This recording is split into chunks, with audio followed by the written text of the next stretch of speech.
Deep in the forest, a long way from anywhere, a short tarmacked road with one straight bit. Walikale, one of the busiest airstrips in Congo. They call this the Walikale Express. 15 or more planes in and out every day, pillaging $2 million worth of loot every week from a jungle outpost that's been at the heart of the world's deadliest conflict. Nearly 4 million dead in 8 years. Within 50 miles of here, 10 mines.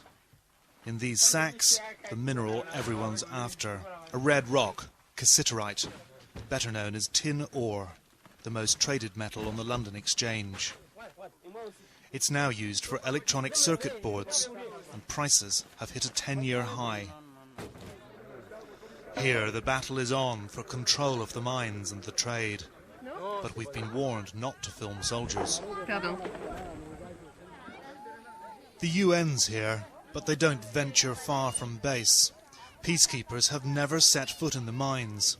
Yet it's the plundered ore that fuels the conflict by buying more guns. Civilians continue to die, 1,000 a day. The crisis festers like a tropical ulcer. There has been a lot of fighting in Walikale and it's affected everyone. During the war, they were all forced to flee into the jungle. And you can only imagine what it was like. No water, no food, no help. There were bad times. Thousands of desperate people had abandoned their farms and fled to the mines, but few had come back. So what was keeping them out there in the jungle? The biggest mine, BCA, was said to be lawless and remote, 40 miles through the forest. Even Buto Muiso, the head of the government's mining division, had never been there. Like him, we wanted to find out who was in charge there and who was making the money. We were told we might reach BCA in 1 day, maybe 2. No Westerner has made this journey before. Throughout the trek, we were to catch fleeting glimpses of government soldiers making their way towards the mine. At BCA, we were told, they are the predators. This primary forest was for more than a decade infested by genocidal killers and half-starved militias, until they were routed by the Congolese army just a few months ago. The trail was rugged and arduous, but it's busy as a motorway. 4,000 porters ply this route, carrying sacks of rock heavier than they are. Each of their 50-kilogram packs of cassiterite is worth $400 on the world market. Government soldiers often force porters at gunpoint to carry the rocks free of charge. If they're lucky, though, they can make up to $5 a day. Prince was a merchant until the last marauding army burned and pillaged BCA and stole all he'd earned. Like everyone else, he had to start from scratch.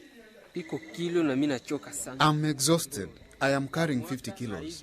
I have a wife and 2 children. But we don't earn much and we endure many hardships. Sometimes you end up with no pay at all. You could die along the way too.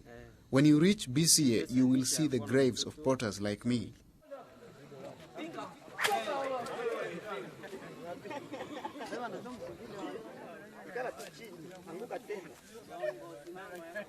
Prince had already slept 1 night in the jungle.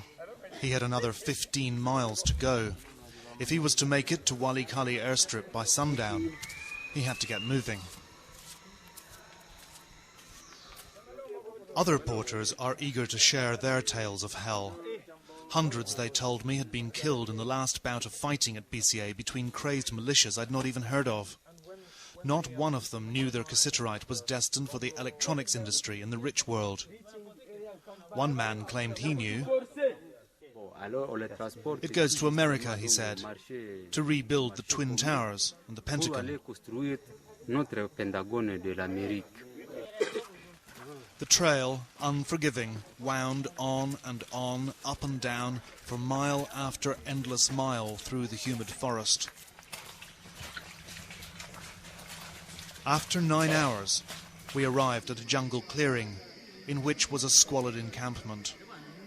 We were still a long way short of BCA. So we're here in the jungle for the night, alongside all these cassiterite porters. and we're just putting up camp here. We passed hundreds of the porters on the trail today, all carrying their great big 50-kilogram sacks of rock. And I've got to say that the electronics industry for which their rocks are destined seems a million miles away from here. The dank air reeked of stale sweat and exhaustion. The porters ate their only meal of the day.